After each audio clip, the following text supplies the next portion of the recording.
Hi everyone, welcome back to my channel. My name is Jerry Opoka, and in this video I will be speaking about spiritual healing in the mental health space. In one of the videos I did before, I talked about us being spirits that are living a physical experience, okay? And in so doing, our spirit is actively involved in our existence, although many times, or for the larger part of our existence, we may not make that connection in our conscious mind. So when a person is suffering from a mental health disorder, for that individual that is going through the issue, they will know that something is not right, first in their mind, and then they will know that something is not right in their spirit. Like it has gone beyond their, it's not just in their head, but it's beyond. And many times when they try to explain what they are feeling to another person, a friend, a loved one, and so on, who is religious, they will say that is a spiritual attack. It sounds like a spiritual attack because it doesn't make sense. It's not something physical. Obviously, it has to be spiritual. But we tend to think of spiritual attacks or demonic attacks and things like that as coming from the outside, attacking us. What part of us are they attacking? Our spirit. So it's always spirit to spirit. But because from spirit to the human being is where we start to see the problem on the physical. Now, when a person is struggling with a mental challenge, they first will go through a season where they are the only ones who know what's going on. They're the only ones who are struggling. By the time we can see that something is not right, because we are seeing it with our physical eyes, it has started manifesting in the physical space, even for the person who's struggling. That means that whatever is going on in their mind has started affecting how their physical body responds to life. Maybe they don't want to get out of bed anymore because they're feeling so sad, the depression is too much. Maybe they no longer want to engage in the things that they want to do. So that with our physical eyes, we're able to see that that person is not right somewhere. The other physical manifestation could be in the literal body, that a person has been suffering so much mentally that it has started appearing as an illness on the physical body. And when they go and see a doctor, they will actually get tested and they'll find that they have a certain sickness or other. But it is really stemming from the mind not being right, maybe because of their whatever is happening. They have not slept in days, and now the physical body is starting to suffer and to struggle. There's another video I also did where I talked about how our thoughts become us. So those consistent thoughts that an individual has start to become the physical person. So now that we understand that, there are two ways that spiritual healing can actually help with mental disorders. We can go from the bottom up, bottom being the physical, up to the spirit, or we can go from the spirit down to the physical. And I'm going to explain the two. If we go from the bottom and go up, okay, first of all, it depends on the severity of the manifestation here on the physical, because everything we are doing and seeing and the decisions we're making are coming from the physical.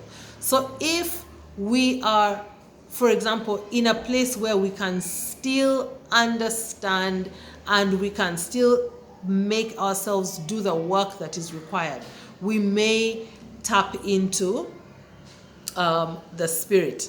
We may do things for ourselves that tap into the spirit. We may pray for those who are prayerful.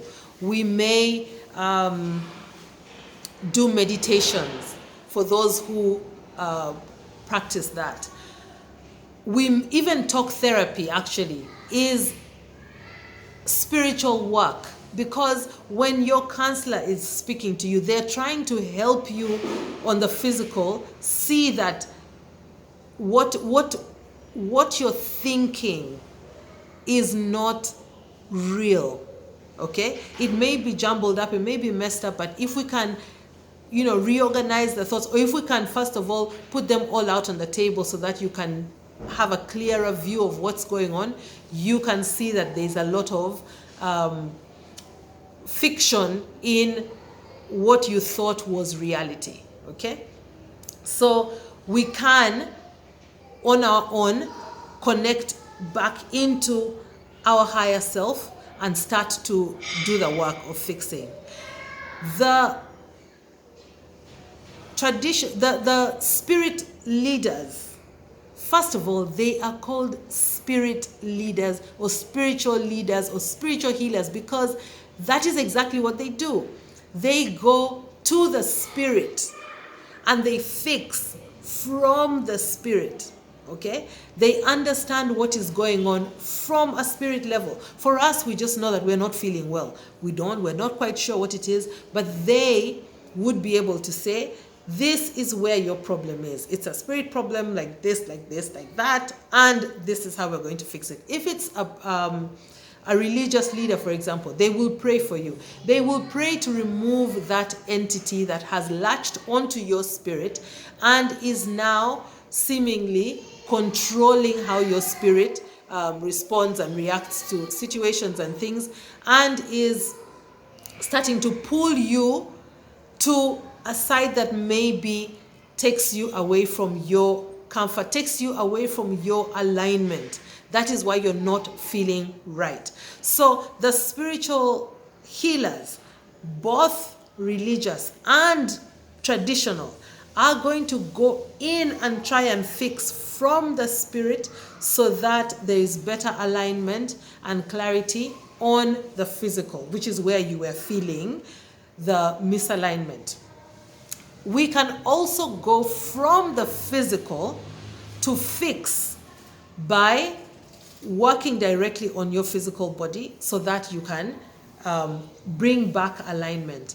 If the manifestation of your mental problems was now in the body, you will have to maybe take some medication to bring you to a place where there's more stability and more clarity, so that you then connect back to your higher self. Okay, that's one of the ways. I'll just look at my notes here. And so if the mental disorder that you're dealing with was already manifesting in the physical, how can it manifest in the physical?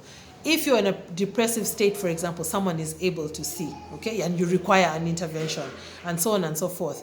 The ways that you can intervene, the ways that you can help yourself is going for counseling. Let somebody speak to you and speak into your mind so that you start to bring clarity when you connect to yourself. Meditation, we've already talked about. Nature, okay? Nature could be that somebody is giving you a herb to drink in a tea because it has a spiritual virtue that is going to help remove certain negative entities from you.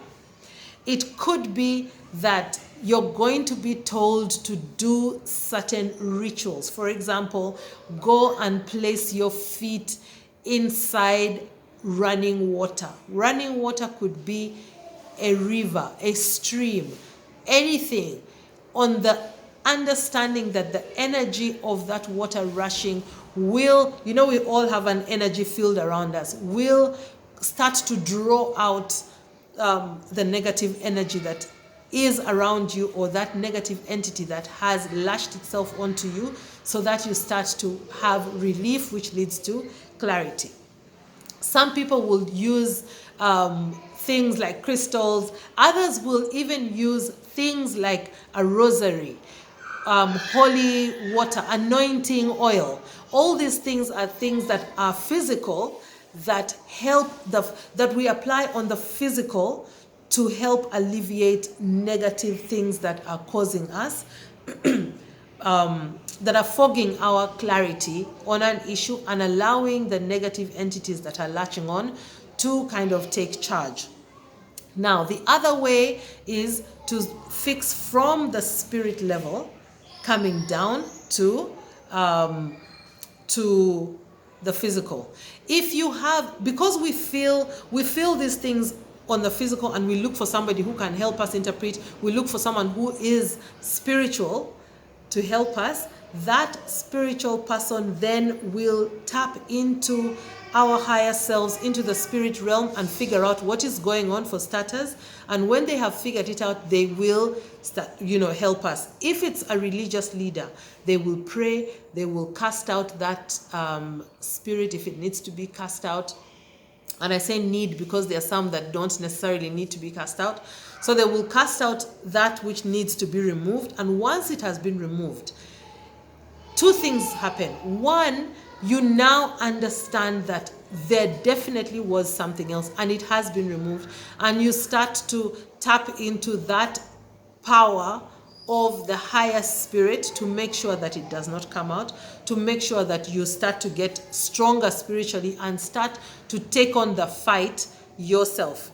You read the Bible, you pray more, you meditate more, okay, you connect back to your spirit self. Even if it's a traditional spirit healer who has gone in and said, you had XYZ, they have taken it out and they've now given you herbs to use and things like that. You go ahead and start doing actions that start to heal you and also start to give you your own spiritual strength back to fight off whatever you're dealing with. Now, it's very important that even if we go and visit spiritual healers, we still visit our counselors, our therapists. Why? Remember that the manifestation of whatever was wrong with your spirit or on a spirit level came through on the physical. It caused you to have fear, maybe. It caused you to be excessively sad for long periods. It caused you a lot of anxiety. Once that entity has been dealt with, either through church or through the traditional healer, now you need to deal with the physical manifestation, which can become the gateway through which they come back. Fear. That means that your counselor helps you work through that feeling of fear. And so that you know that it is not based on reality, that you can have a power over it. Your spiritual healer can also provide you with the counseling, teach you how to help yourself, and when the fear comes back, maybe you pray, maybe you call on your spirit guides, maybe you call on your guardian angels, you call on the Holy Spirit if you're a spiritual person. If you are into traditional spirituality, you can call on your loving, well ancestors to come and also help you and support you. And every time you call on these entities, you will feel them. You will feel like you're not alone anymore. So those are some of the things that we do. That is how spiritual healing helps. But we need, for me, I'm a very strong believer that all systems should be able to come together to help the individual. If you practice traditional spiritual healing, go ahead, but please understand that there are people who have studied the mind and how these manifestations come so that they reverse them. If you go to a church, same thing. Okay, you don't have to stop going to church because you're seeing a counselor, and you don't have to stop seeing a counselor because you're going to church or to your spiritual healer. So that's the message that I wanted to put out today, to say spiritual healing work, spiritual healing practices have a space. And it's not just one type. It's not only church. You can also go to a traditional healer if they know what they're doing. Okay, same as a pastor or your priest. They will only help you if they understand the spirit realm and what they're dealing with and how to help you. Many people will do it so that they gain a following. They'll say, I can help you and this is what it is. Sometimes they create more problems than you even go to them with, because they don't know what they're doing. Same with traditional healers. Some will ask you because they want money or whatever reason. They will claim they're doing something and hold you there, especially with fear. Anybody who uses fear when you have gone to them for healing, run. Any pastor, any preacher, any priest who makes you feel fear now that you have gone to get healing, leave them, because that fear makes you stay hooked to them and you continue going to them, and you don't get any resolution. So I'll continue sharing this. If you've not subscribed yet, click the button and the notification so that you get alerted when I put out this information. I just want the conversation on mental health or mental and wellness to go as wide as possible so that we can explore all the avenues that are out there for us to get relief, or even just to appraise ourselves with knowledge and wisdom and start to trust what is happening on the inside. So thank you so much.